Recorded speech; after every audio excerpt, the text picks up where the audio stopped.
Hey guys, welcome to the Save Continue podcast, where every other week we get together and talk about video games and video game related stuff. As always, I'm Shanae Howard. With me is Tommy Shelby Hello. and Ryan Robinson. Hi, that's me. Welcome to the show, The Ryan Show. Uh, no, it's the Save Continue. That Ryan show's a different show. Okay. But what have y'all been playing? I've been playing basically just a bunch of spin rhythm, and that's really about it. What is spin Spin rhythm? rhythm. I was like, it sounds like a spin cycle class. It is. No. It's a rhythm game, and Are you've you on got a this stationary wheel. bike? No, you've got like a note highway, right? But you've got this wheel. Uh, do you guys know what catch the beat is? No. You guys know what Osu is? Yes. Okay. No. So Osu is a very popular rhythm game. Osu, there's lots of different kinds of Osu. One type of Osu is catch the beat, right? Where you just move this thing from left to right to catch the notes of the track, right? Spin rhythm is kind of like that in that you have a wheel that you rotate that has two different colors, and you gotta touch the colors to the notes. But like, you also have to tap certain notes, and you have to spin at certain points as well. So I've been playing a lot of that. Actually, have tomorrow. The great thing about it is that, well, one of the great things about it is that like there's many different ways you can play the game. One of which is with a DJ MIDI controller. So I got one coming in the mail tomorrow. DJ Tommy spinning the tracks. Well, what's funny is like I have no intention of ever using it for anything else but this game, Yeah. But it just seems like the most fun way to play this game. Tommy, have you ever bought a piece of hardware, a piece of external hardware specifically to play a video game before? Not counting fight sticks. But have you ever done that?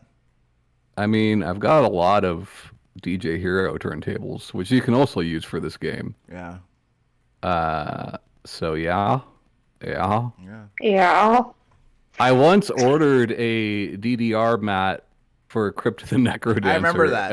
And then regretted my choice and sent in to cancel the order. But I really wish you yeah. would have followed through on that. Yeah. I would have played it. Anything else? That's really it. There's some weird first-person shooter that Abs turned me on to that's free, but I can't remember what it's called off the top of my head. But yeah, I haven't been playing too many games. Oh, Arkham Asylum. Strangely, I've been playing through that, It's a fantastic God, game. that Return to Arkham is fucking terrible. Like, it's really bad. So I'm probably just gonna stop playing it on PlayStation and play it on Steam. Yeah. Yeah. What's the deal with it? What's wrong with it? Like the lighting is off, and that's kind of weird for a Batman game for the lighting to be off. Yeah. Yeah. And then the most significant thing for me is the frame rate is capped at 30. And for the longest time, I play all these games at 30 frames. And I'm like, I don't notice a difference. It's fine. 30 is fine. Yeah. But like, You I don't noticed know. it with this one. I guess I'm getting too bougie now because now I notice 30 frames and I'm like, no thanks, That happened. That happened to me. I'm a 60 frames minimum guy. Yeah. That happened to me with No Man's Sky because I was playing it at 60 frames, and then Yeah. I was like, let's see. And I turned it to 30 frames to see if I could, if I could spot the difference. And man, I was Spotted the difference? it is very apparent. Right. So I'm not like, oh, also, Ryan, I've been playing a ton of Fightcade. So you gotta jump in on that. Okay, Yeah. I'll fight Cade you. Yeah. Mostly like Vampire Savior, but other stuff as well. I told you, man. I get in there, you're gonna get squatched. I'm Farcade? not concerned. That's okay. We have fun. Yeah. What about you, Ryan? What have you Uh, been playing? Well, so still playing some Strive. Guilty Gear Strive, that is. Love that game. Fantastic. Dogs. What else would that mean? Yeah, sure. Um, I've I was playing a lot of Scarlet Nexus, but the new I don't know, something happened to where like I kind of just like I suddenly decided that I wanted to play Red Dead Online again. So I've been playing a lot of that recently, and kind of doing a lot of the content that I hadn't done last time I played it. Kayla and I have been playing it together, and it's been a lot of fun. They just came out with an update a couple of days ago called Blood Money, which is a whole new storyline, new mission types, and you're doing things like doing train robberies and jewel stealings and extortion and all kinds of bad boy stuff. And I've been having a lot of fun with it. The only thing is though, after that update, a lot of people, myself included, have been having issues with getting stuck at an infinite loading screen sometimes when trying to go into Red Dead Online. So that's been annoying. That's a feature. Yeah, apparently. It's so you can take a break, you know. Yeah. So, but Remember how often we told you to take a break? yeah. I think not as much as the 3DS, particularly if you ever used any part of the 3D feature. Yeah. Because like I remember, I forget which game it was, but there's one where I did like to turn on the 3D feature like really lowly because I thought because it worked really well, and it would just like a pop up like I'm like fuck off. I'd like to develop like a super in-depth, story-heavy, mechanics-heavy game, and like every 5 minutes being like, "Hey, bud, you look a little tuckered out." Yeah, and force like a 16-hour break. Yeah, but that it's like just like a pop up. You remember to take that laundry out of the dryer? You should go do that. It reminds me of when Metal Gear Solid 5 is doing its initial load / install, and it's the whole thing is just Big Boss with his vape pen, and it's telling you to take breaks, and I'm staring at it like, I should get back into smoking.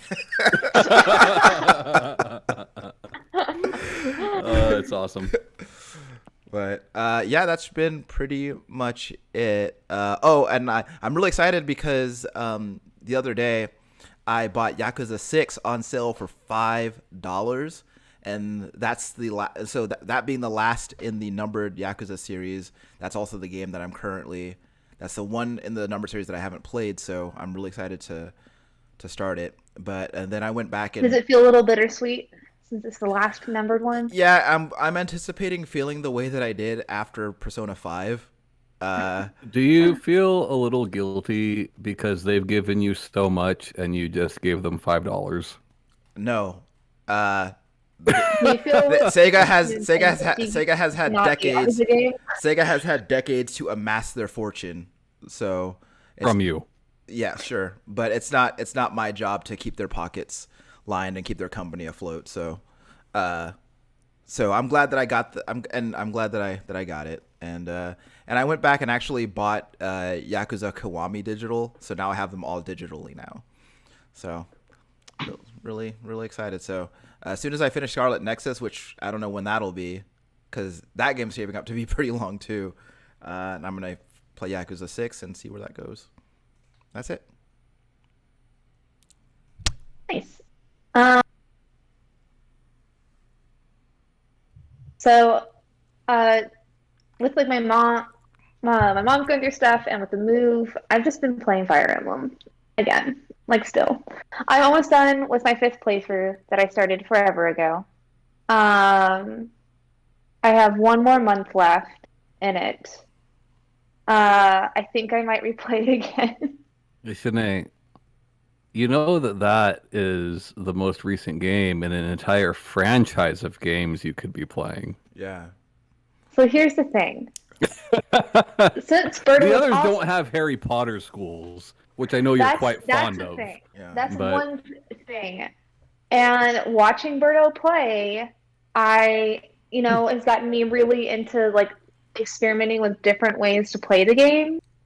And I was kind of followed what I thought was the most efficient but I think I also want to try a maddening mode because I've never played it on the hardest difficulty. I've been playing it on hard for a while, but yeah, I think I want to try doing maddening, but Ryan, stop also, gyrating like that. I'm sorry. I'm vibing. this is technically not the same playthrough because I was clearing up some save spaces for Birdo since he was also playing it, and I accidentally deleted some of my most important saves. Oh, didn't you mention that before?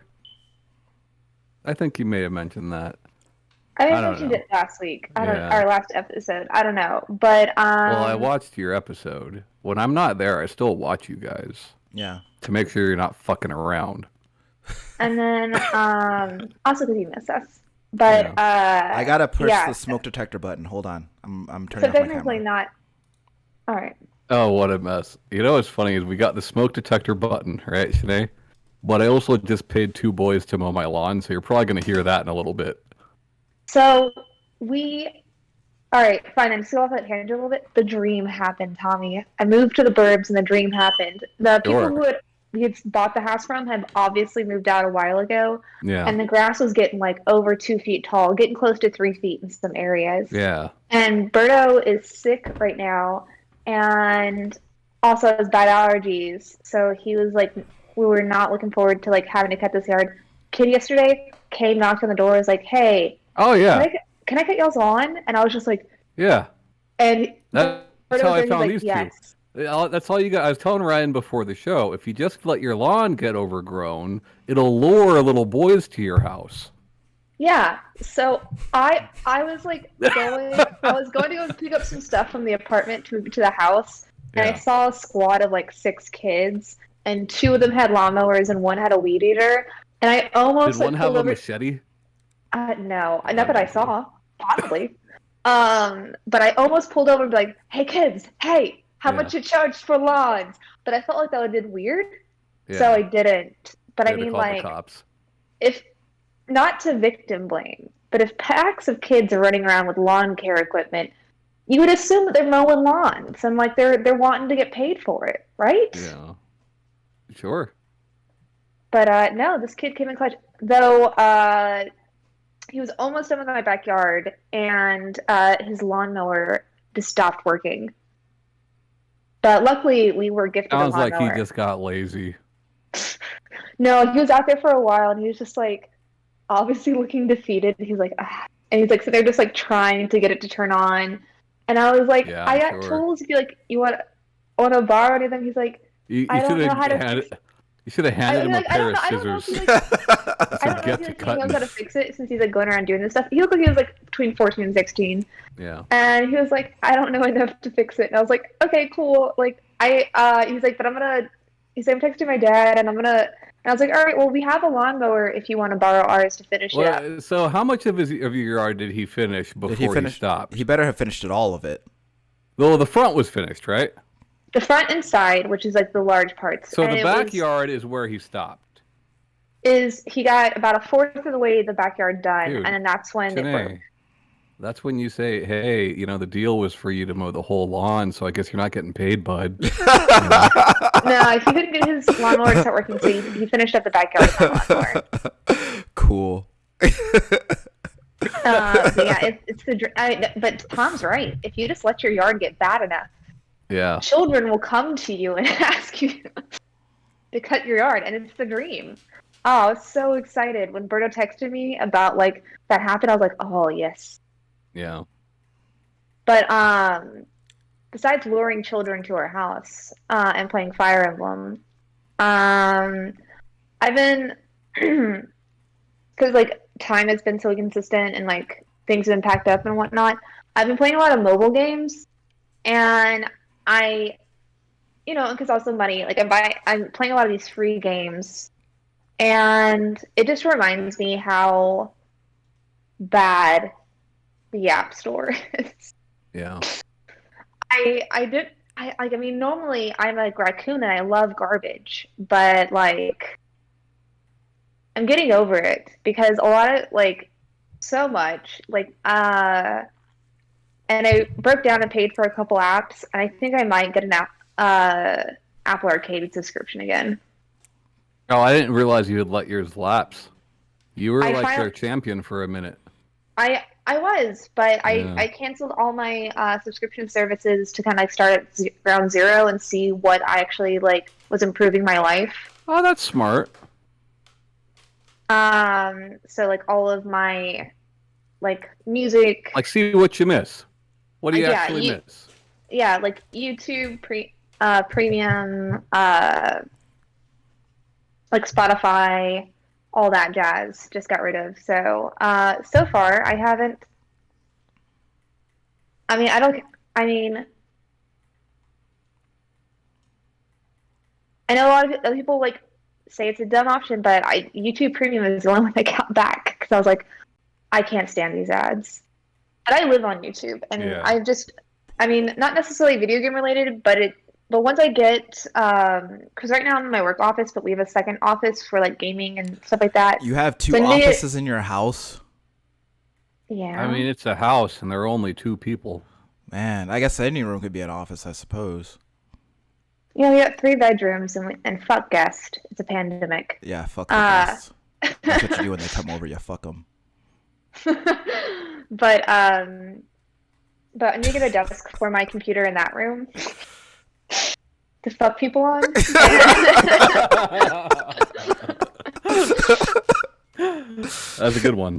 But once I do that, I'm gonna get KOTOR 1 and 2 and play Old Republic Online because I have been so balls deep in the Star Wars universe, especially the expanded universe.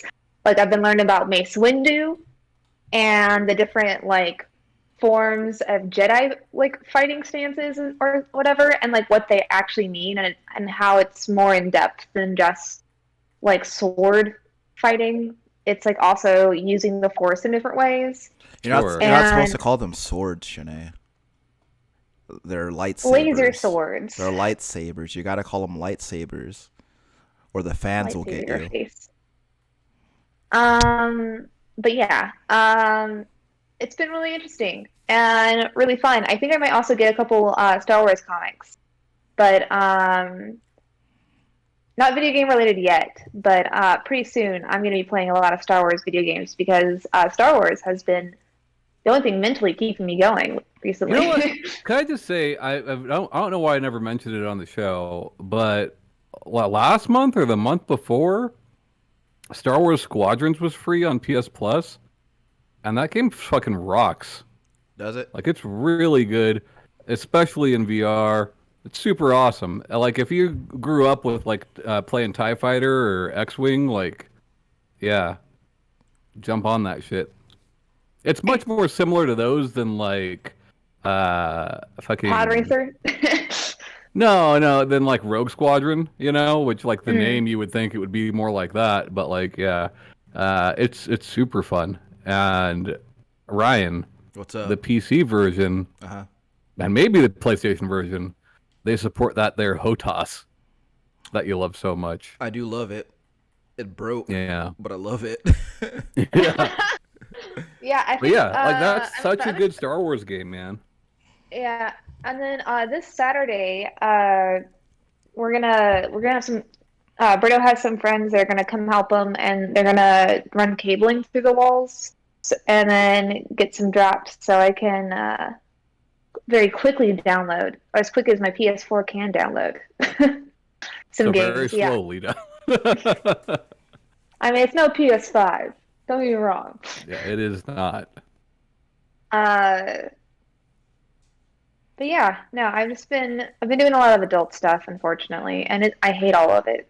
Oh, boo-hoo, you got a new house. That sucks. Yeah, that sucks, Shanae. How bad for you? Poor Shanae Oh. bought a house. Oh no. I thought I'd buy a washer and dryer and a Oh, no. refrigerator, and then I found out that there's Ryan plants. still has to wash his laundry in the river. Yeah. All right. Yeah. That's it. You can You buy- want to come on the show and make Ryan feel bad about himself? Yeah. Well, I I mean, I mean, was that's fine. mentioning it, This so he knows that if he needs to wash clothes, he doesn't have to go to the river anymore. He can come over to my house. Yeah, sure. I imagine if I go over to your house, you're still gonna make me use the toilet to wash my clothes. You can use my dryer. And then also found out some plants in the back are poisonous, and I'm having a guy come and remove those. Yeah. Yeah, that's really So cool. it's not Yeah, poisonous No, it to is cool. dogs. You know, you Yeah. got house stuff going on. That's yeah. cool.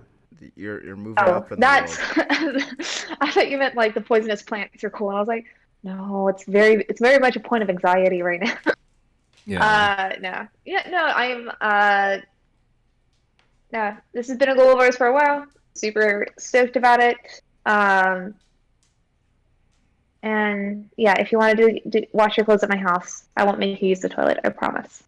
We're gonna podcast from your house from now on. Yeah, that sounds All good. right. Should I? Oh, don't you live? You live by my mom now, I think. So Yeah, I Yeah. do.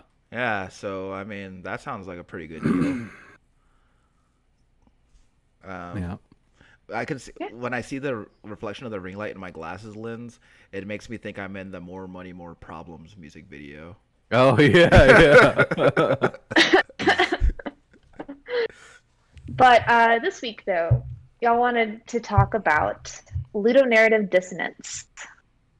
Yeah, I want to talk both about dissonance and harmony, right? So like it's funny to me considering the wide range of random bullshit we've talked about on this show throughout the years that this is something we haven't talked about, you know? Like I was just surprised. Topics are very poignant and modern. I mean, this is Sure. just such an old idea. What the fuck is Marn? What is that? It's Modern. like modern. I thought you said Marn. I was like, is that some new word I don't know? Yeah, our topics are real modern. But no, I was just surprised we haven't talked about it. And like, we've talked about it on like a case by case basis, right? But never as a topic. And I just don't really know how you guys feel about it. Like, does it bother you? You know? Do you want to give a breakdown for any listeners that may not fully know? Sure.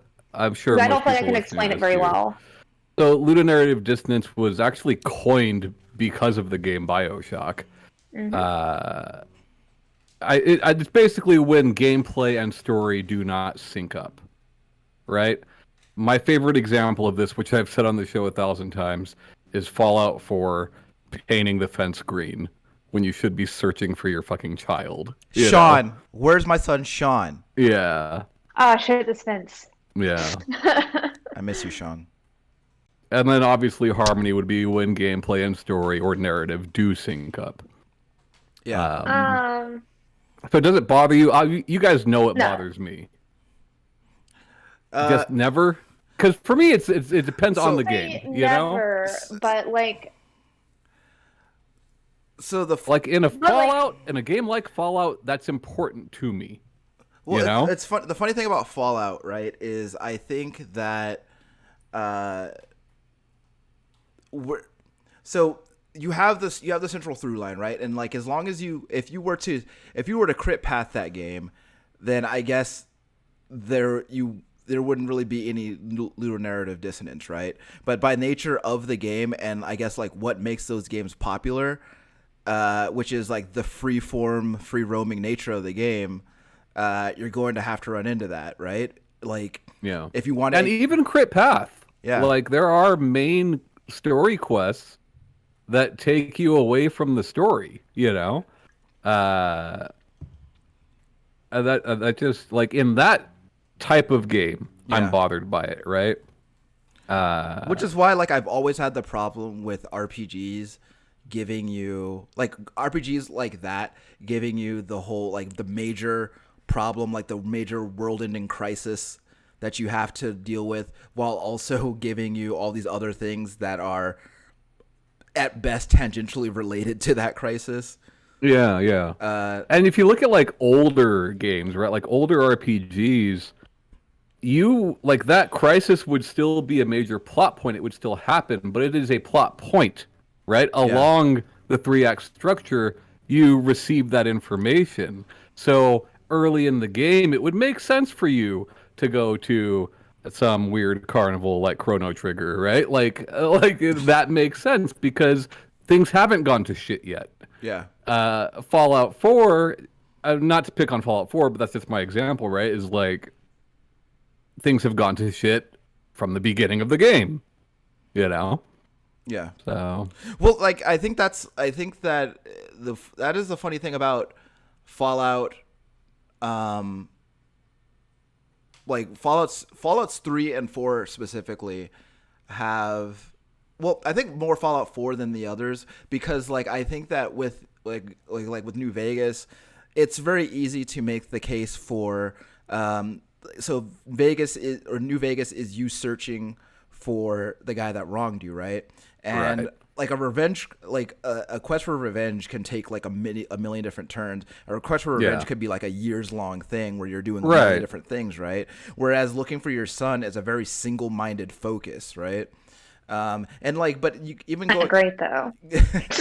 but like even going back to like Fallout 1, whereas like the major world-ending crisis for you is you got to find a water purification chip for your vault and bring it back, right? God. But like Yeah. even after you find that water purification chip, like he's like, well, looks like that chip worked. We have water in the vault again, and then you're basically free to just go do adventuring after that.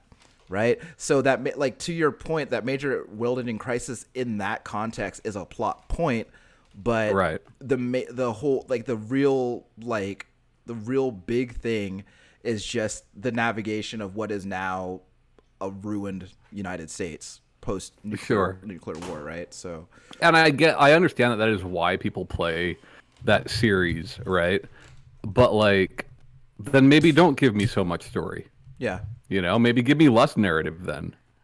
You know, yeah, was it necessary for my son to be missing to go on 90% of those adventures? No, not at all. You know. no, Yeah, but if you had your son tagging around, it'd be real fucking annoying. Yeah. I just think that like I never game played Fallout writers 4, often so think I think the writers of games often think that the player needs more motivation than they actually need. yeah, You know. I I most of the time don't truly give a fuck about the story. I mean, like sometimes I do. So with that, I just always want to do what I want to do. So it never like bothers me. Honestly, Harmony normally bothers me because I'm like, yeah, all this bullshit's going on. But what about that alley? Can I go explore that alley right now? No, I have to go to this point. No. I want like, I know my family is about to die, but that alley looks really interesting. Yeah. Like I don't know. I maybe just ADHD. I don't know. I just because I don't really care about. I mean, I enjoy it when there's a good story. I enjoy when like the things that I'm doing make sense. But I also like get bored pretty quickly in most games and just want to do what I want to do. Like you have to have a lot of mechanics, or a Harry Potter school, Right. or all of the boyfriends to really capture my interest. Right. And most games don't have that. So And I think, you know, listening to you guys talk, I think we all generally fall into the same slot in that like it really does depend on the game, right? Like because like if I'm playing Ion Fury, right? Like yeah, I want to go and see if I can flush the toilets. yeah, You know, like I want to see if that works. yeah. Because that story doesn't like matter at all, you know.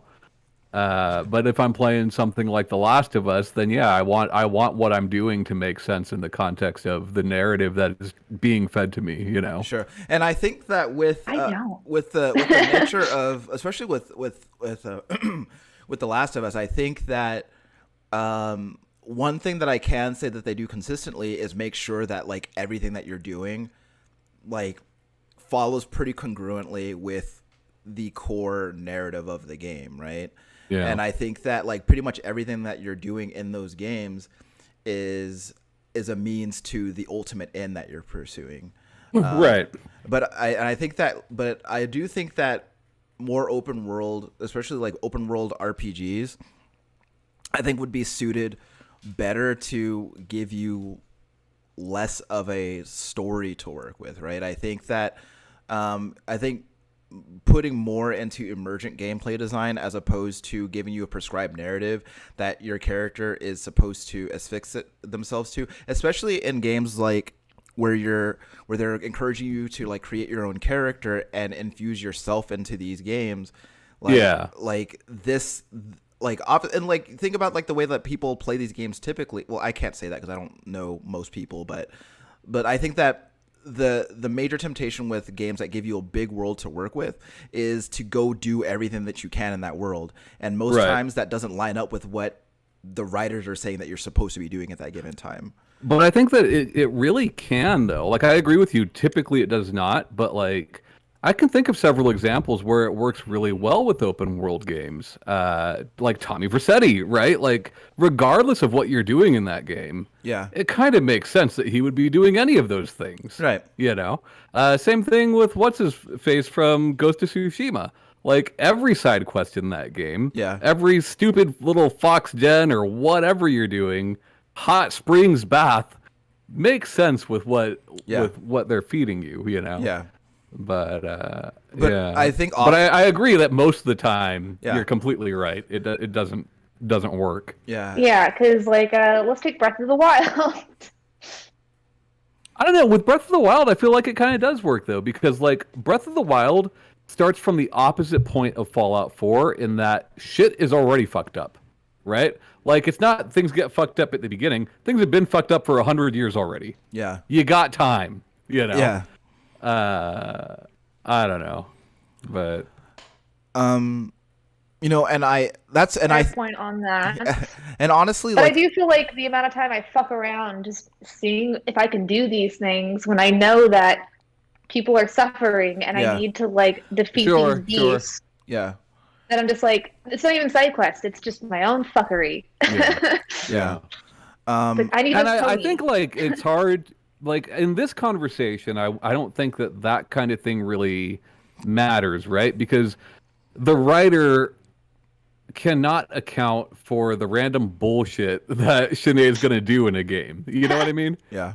Or no any player for that matter. You know, like it's hard to, unless it's like a super like just fixed game. You know, like basically on rails type of game. They can't really account for what you're doing and when. Yeah.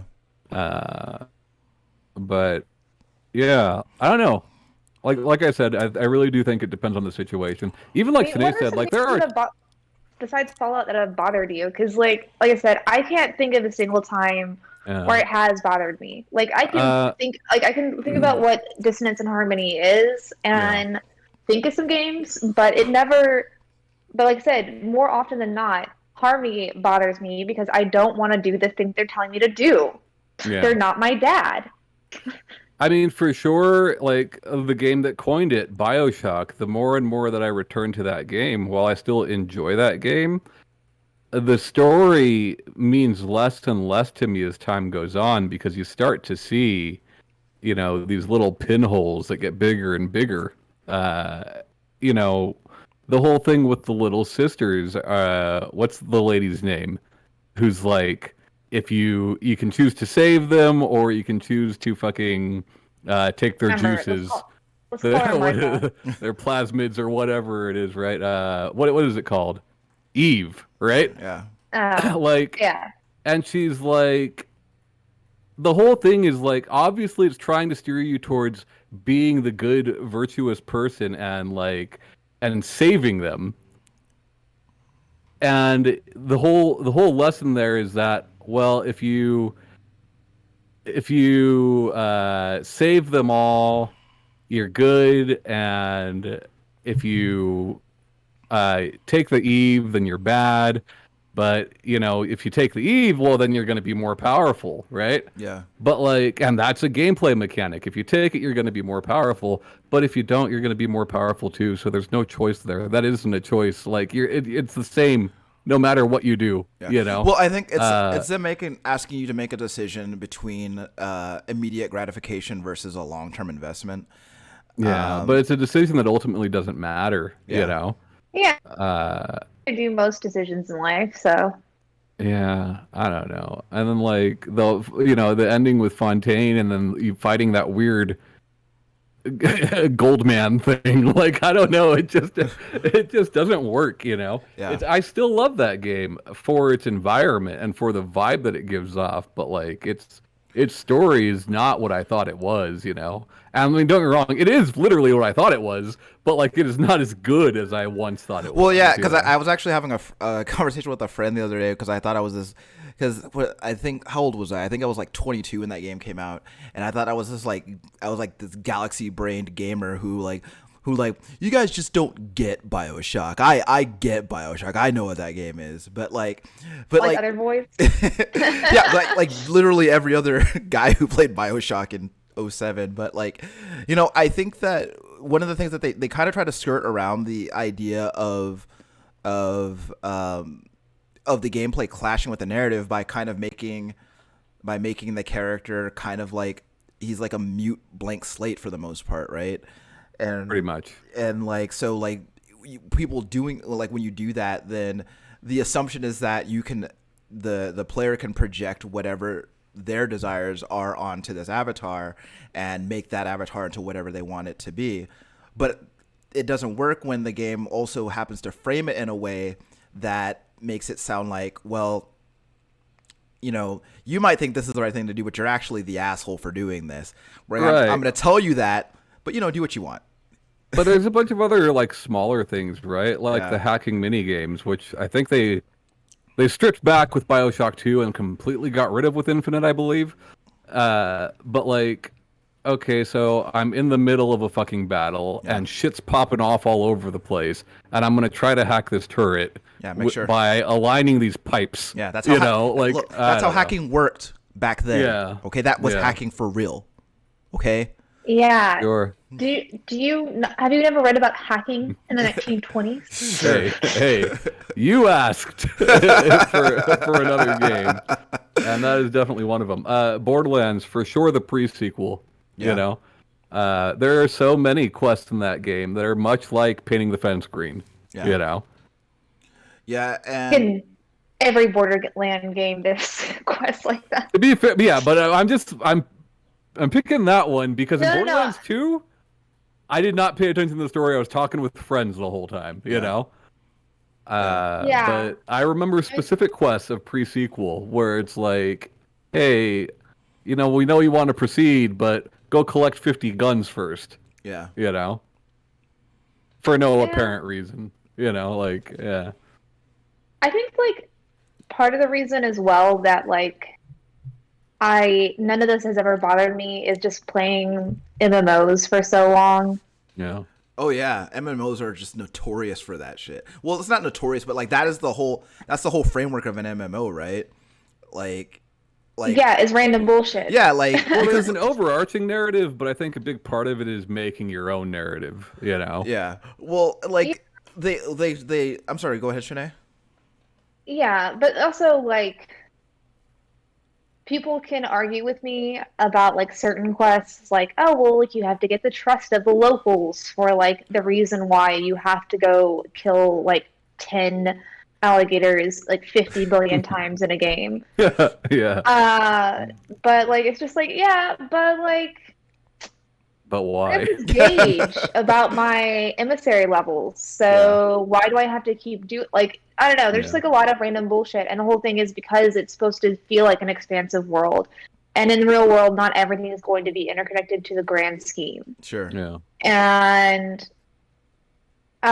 like I'm also fine with that. I'm just tell me what I need to do. Put a little quest thing up, I'll go do it. Just I don't give a shit. Yeah. If you need this spin to be green so I get some money, I don't give a shit.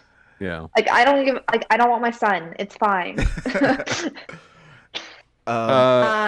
Is there games that you guys think do it exceptionally well?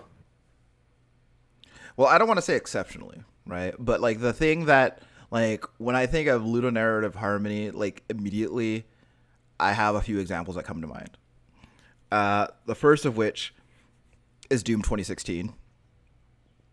It's like basically the whole crux of it is like this dude really fucking hates demons. He hates demons so much that they locked him up because of how good he was at killing them. And then the first thing he does when he gets out is kill more demons. And it's just like, and like the fact that like that is, from what I can tell, the Doomslayer's sole like real driving force is finding and killing demons.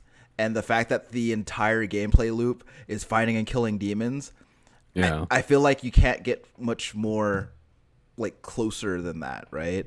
I feel like those two things are aligned pretty closely there. But even still, like I was thinking further back, and I was thinking about Streets of Rage, specifically Streets of Rage 1.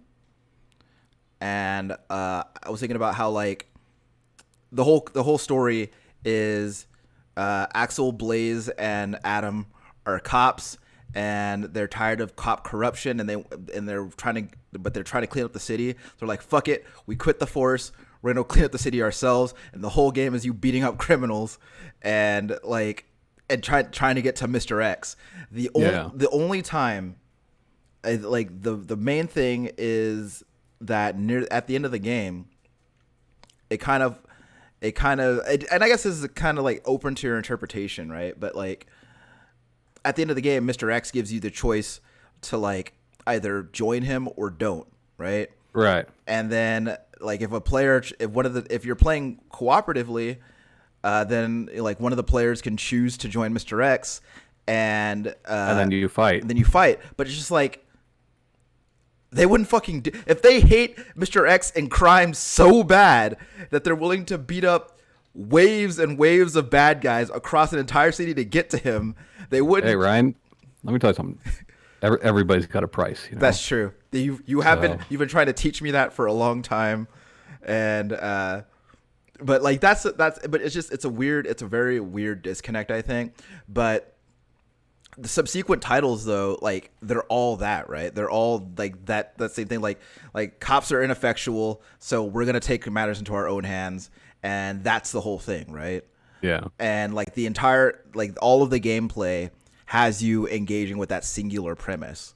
And I know that it's not like a free form game. It's a very linear brawler, and so you're just going from screen to screen, doing basically the same thing the entire time. But I mean, there is a narrative there, and you are engaging with it very directly in these actions. So, I think like going off of your examples, right? I'd throw Mirror's Edge in with like those types of games, in that like the narrative is so simple. Yeah. That as long as what you're doing matches that to some extent, it's enough, right? In Mirror's Edge, what do you do? You're fucking running. You're running away. Yeah. And that's literally all you do in that game. Yeah. You know, it works really well. But I think like it can, well, the easy answer is keep it simple. I think that it definitely works when things it can be much more complex and be better for it. I think all of Fumito Ueda's games. Sorry? Oh, I was saying, like Nier Automata. Sure. Yeah, that's a great example, right? Because like the fucking menus are tied into the narrative. Yeah. Like everything is in that game. But like all Ueda's games, the gameplay informs the narrative. Though all three of those games could have no spoken word. In fact, they already have very few, right? But like they could have no words in them at all. And the narrative influences, like the gameplay influences that narrative, you know? Right. Those games are about companionship, and you get that as you play through those games because of what you're doing. You're sad when aggro dies because you've spent the last however many hours with this fucking thing as your only companion, you know? We love him. Yeah, like, you know. So you're worried when Mono gets grabbed, you know, because that's been your only friend the whole time. Yeah. Like, it works because of not the only am I worried, I am actively panicking. Yeah, exactly, right. So listen, I actually wanted to get you guys' opinion on this, like, because it's something that I've heard a lot over the last few years, and that's been one of the criticisms of both Uncharted and the new Tomb Raider games, right? I never really thought much into it because I don't really care about Nathan Drake very much. I kind of just he's not why I play those games. He's not your role model.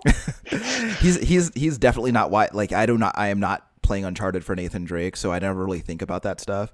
But one of the things that people commonly bring up is with Uncharted is like how many fucking guys Nathan Drake is killed, right? And then people also bring up with Tomb Raider how she's John Rambo very quickly. And I think it's worse with Tomb Raider. Yeah. Because with Drake, from Drake's Fortune on, like that's just what he is.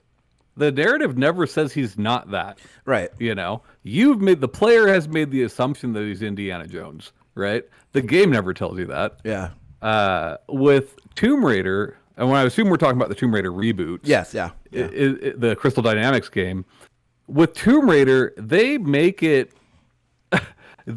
attempt to make her first kill so emotional. Yeah. You know, it was so hard on her. And then 10 minutes later, you're mowing down guys by the hundreds. Yeah. You know, like they're the ones that made it weird, you know?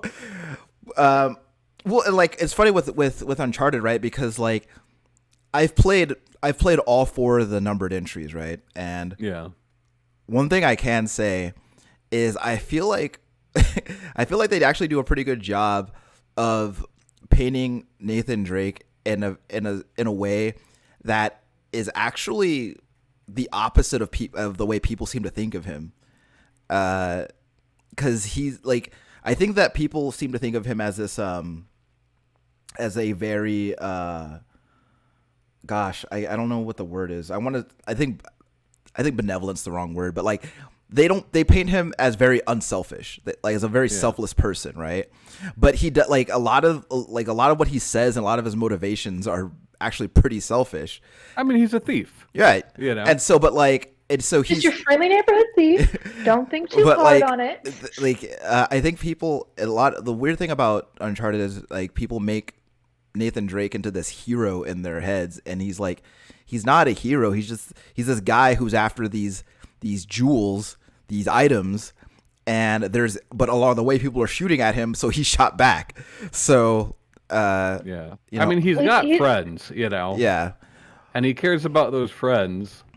And he's good looking and white, and he's not doing the first shot, as you said. So of course he's great. Yeah. He's just your all-around good guy. Shanae, let me tell you something. There are plenty of times in those games where I have fired the first shot. Oh well, shit. Sometimes you got to, man. Sometimes you got to. Sometimes the best defense is a good offense. Sure. And you know, I was thinking about Uncharted. Like, should they actually make a movie, which I guess they'd been working on, then it went into development hell, and now they've got the whole Tom Holland thing, right? Yeah. When that movie comes out, surely he's going to shoot people in that movie. He has to, right? Like he's going to shoot people in that movie. But I will be interested to see how much fewer people he shoots and the motivation behind those shootings. You know, I will say this: I bet it's a lot less expensive to shoot people in digital form than it is to do in live action. So maybe by that metric, he will shoot fewer people. Now, what I wonder is, because like you never like you pointed out with Tomb Raider, right? Like they make you see how at least initially for a brief period of time, Lara is very upset about the fact that she took a life, right? Later on, she loves it. She loves it. Like I played the most recent Tomb Raider. What was it? Shadow of the Tomb Raider, and she is covered. Like there's a part where she literally covers herself in mud, like Arnold and Predator. Yeah. And I'm like, this is somebody who is used to ambushing people and killing them. This is the behavior that someone like that engages with. You see, when you're had they kept that trailer, right? If you remember the reveal trailer for that game, it's her with the therapist, right? Yeah. And clearly she's fucked up and has some sort of PTSD and all this and that, right? that's all been cut from the game. Like they cut that chunk of narrative from that franchise, you know, and like that would have helped Sure. a little bit, Yeah. you know. But I think that like look, I don't need video games to be like super realistic. I don't that's not what I go to video games for, right? But I do think that if you're going to paint a character in a specific light, at least be consistent about it and not give up on it like within the first 15 minutes of your video game. Yeah, like immediately afterwards, right? Yeah. Another one, like I think for the most part, as far as the open world stuff goes, that Spider-Man Miles Morales works pretty well. Sure. Narratively, you know, the marriage between narrative and gameplay there's like more so than the regular Spider-Man game. Yeah. You know, because in normal Spider-Man, you're doing a lot of weird things. You know. Yeah. Doing a lot of weird, unnecessary things. Yeah. You know. Screwball. Well, sure. I mean, there's Screwball. Parker would deal with that. That makes sense to an extent.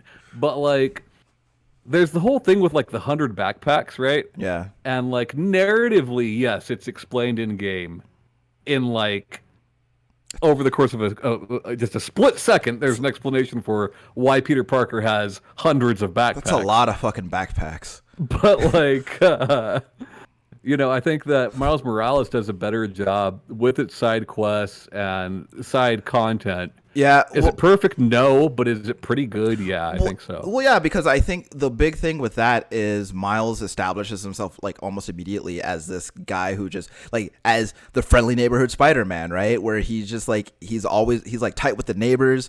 He's always like talking to them and so it stands to reason that like he's always gonna just go out of his way to like do these different things that they're asking him to do. Well, what I mean specifically is in that, like, and the regular Spider-Man does this as well. I just think, like, the amount of extra bullshit that you do in that game and the repetitiveness of that bullshit really takes away from the narrative. Whereas in Miles Morales, it's definitely slimmed down. Yeah. The stuff you're doing makes a little bit more sense. And both games, you do a couple of main story quests, and there is a narrative reason for you to then take time to go do side shit before you get the next call from whoever. Yeah, it's like, you know, I'm going to go on patrol while I wait for this phone call from MJ. Exactly. Those games are great. Yeah. But, you know, I think that honestly, it will always. I think that there are people who will say that like they need those things to line up because, you know, there are always going to be people who that is a big part of the criticism of a video game is why would they do that? What is the point of that? It's an immersive experience. And I mean, that's me. Depending on the game, that is me. Yeah, but there are people who will do that for every game, right? And I think that like it really just depends on a few different things, right? I think like what is this game going for? Like what are they trying to accomplish with this narrative? Exactly. Right? Because there are games, I'm looking at you, Sony, first party, that are like their intent is to sell you a narrative. Yeah. With gameplay being part of that, you know. Sure. But like, you know, God of War, The Last of Us, Days Gone, like, you know, Beyond Two Souls, like the list goes on and on with these Sony games where like the narrative is the important part of this combination, you know, or at least the part that seems to be the most heavily marketed, you know. Whereas, you know, something like I'm sure there are people that are buying Halo and Gears of War for the story, or Mario for the story, like some fucking weirdo psychopath bought Mario Odyssey for the story, you know. But like, I don't think most people are, you know. Yeah, I don't know. It does have a lot to, like you said, it does have a lot to do with how these games are being sold, right? Because every time you see, I think that when like I look at the ways that different games are marketed, right? I think that there's a difference between the way that PlayStation markets their games versus how Xbox and Nintendo markets their games, right? Because I feel like with the way Xbox markets their games, most of the time we're looking at like like they're marketed like this like summer blockbusters, right?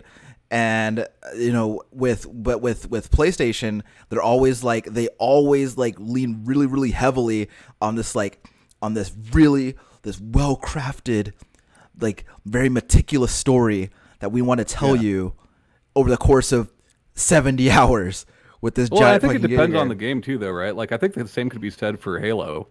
Like if you look at Halo's marketing, it's always like, oh my god, something's happened with fucking Cortana again, Yeah, like, the aliens are back. Yeah. We didn't finish the fight.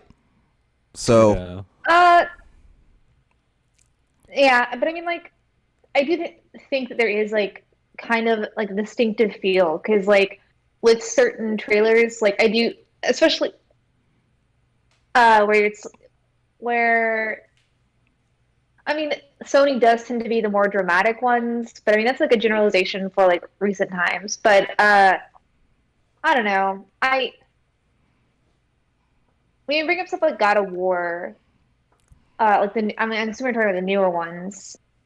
I don't know. Like, you're right. It does like focus on the narrative a lot, and things that, like, I feel like the things that you're doing in there make sense throughout the entire thing.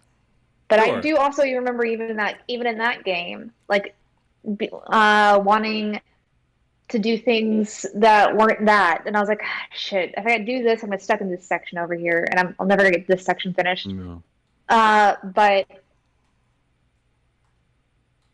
also, like, if your gameplay is not anything absolutely new, it makes sense to lean more on the narrative, at least for marketing standpoints.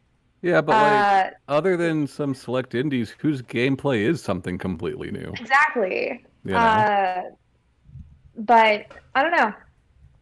I don't have a dog in this race, so or horse Like in this race. you know what I think about? I think about Bugsnax. Like I saw the Bugsnax advertising, right?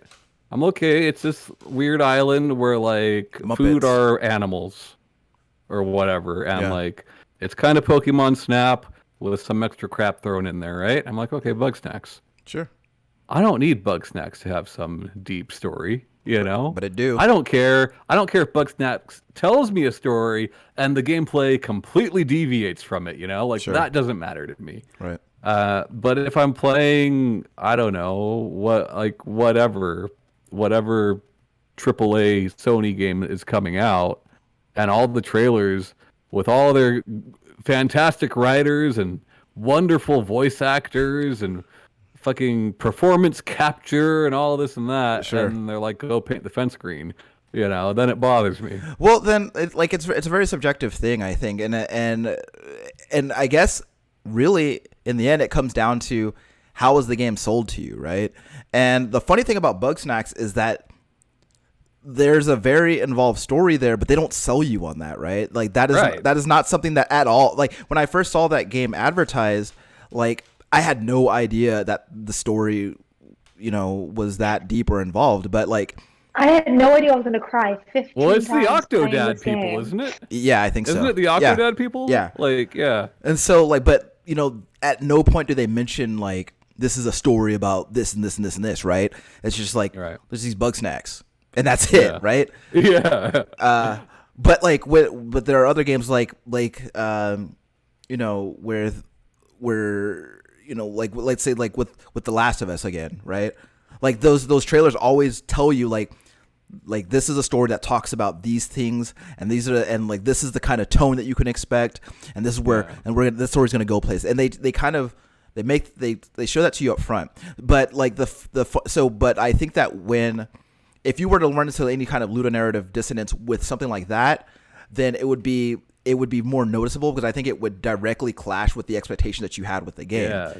Whereas the inverse with like a game like Bugsnax, like it subverts your expectation and like gives you a story that you can engage with, and you're like, well, I wasn't expecting all this. I was just expecting to take pictures of these You're like, of these. whoa, Bugsnax. I was just ready He cut Bugsnax? I was like, why are you guys talking about self-worth and depression when I'm trying to take pictures of these cake bugs? So like, it's so I think like it's very much how it's presented to you and what expectations you have for it leading up to the release or leading up to whenever you play it. Yeah. But you know, to be fair though, right? Like Fallout 4's advertisement never gave me that narrative. Sure. You know? Sure.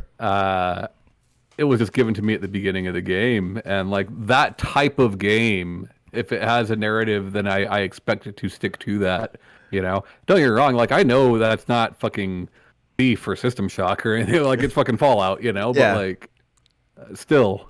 Well, I think it also goes back to, you know, when you show a game, right? Like it's kind of an awareness of like A, what this game is, and B, what are the tastes of people who typically engage with this game. And Right. a lot of the time when we're talking about games like that, a lot of people, what draws a lot of people to those games and what makes these games popular is the ability to disengage from whatever narrative that they've laid out for you to kind of go and do your own thing. The problem with that is that when you have a story that you've actually laid out, and a story that is like for all intents and purposes is a very serious story, you can kind of trivialize it by allowing the player to make the decision to just be like, nah, I'm gonna fuck off and do something else. Mm-hmm. Right? Because like there's not like if that I mean, I know a lot of parents, and I don't know a single one who would deviate from the single-minded course of finding their child. But at the same time, in the environment of a video game that like kind of sells itself on the idea of like you can go anywhere and do whatever you want, then if you give me that, why would I do the main story when there's like a million other things I could do? Exactly. And you know, when I've talked to this like about this specific example with other people in the past, and they're like, well, you know, well then, you know, like it's fine. What else are they supposed to do? And like my immediate thought is like Stalker is, yeah, it's not exactly the same as Fallout, but like they're very similar, you know, and like a Stalker just gives you amnesia. Yeah. You know, like, well, like again, fine. because that's why I don't think that these huge, like, especially games that are like that big and of that scale, I don't think that they need this huge, like serious, like very heavy narrative, because like if the narrative is your experience that you've had, that you've made for yourself. Well, and because they friends you made along the way. Exactly. Yeah. But that's what they sell you on, right? They sell you on like go into this world and make your own story. But what they do is go into this world and make your own story, but actually there's this other story that we're trying to tell you. So like maybe engage with that. Listen up. Yeah. So like I think that these games would be served better by, because I think that one of the things that would have made me enjoy Fallout 4 or any open world RPG for that matter, what would make me enjoy those games more, I think, is if it was truly an environment where like go out and make your own story, and like you decide like who are the major characters, you decide what is important, right? And in a way, like, yes, I can still do that with these games, but at the same time, I still open my quest log and see that nagging quest about I gotta stop that atomic bomb from exploding, right? Yeah. So it would be better, I think, if they kind of just like maybe scale that back a little bit. And just give me some room. Yeah, give me some room. You know?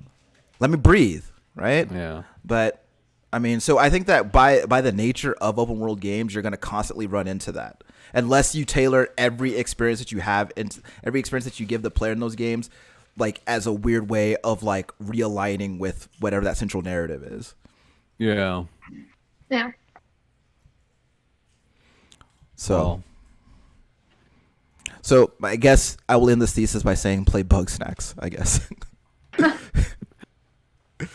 Get some self-worth. Yeah. Did you have anything else that you wanted to add, Tommy? No, I just, like I said, I just thought it was an interesting conversation that I didn't think we really tackled before. Yeah. I don't know. I mean, I've said my piece on it, Yeah. Like, hey, game developers, next game, if you're thinking about making a giant open world game, hit me up. I will tell you all the random things I want in it. Sure. Somehow make it plot relevant. Sure. We have one game where, with Ludonarrative Harmony, where I want to play it how y'all make it. Sure. And yeah. I do think, going back to Ion Fury, I do think that, Shanae, you would like build engine games. because they do all have a bunch of bullshit you can fuck with. You know? How many toilets I can you love fucking with flush? some bullshit. Yeah. That's my shtick. Shanae, do you want to flush toilets? Do you also want to pee in those toilets? Do you want to give money to strippers? I have a game for you. It's called Duke Nukem 3D. Okay. So on that, you can find us on the YouTubes, a great game. Discords, most podcast apps like Stitcher, Podomatic, Google Play, iTunes. And bye, guys. Bye. Later.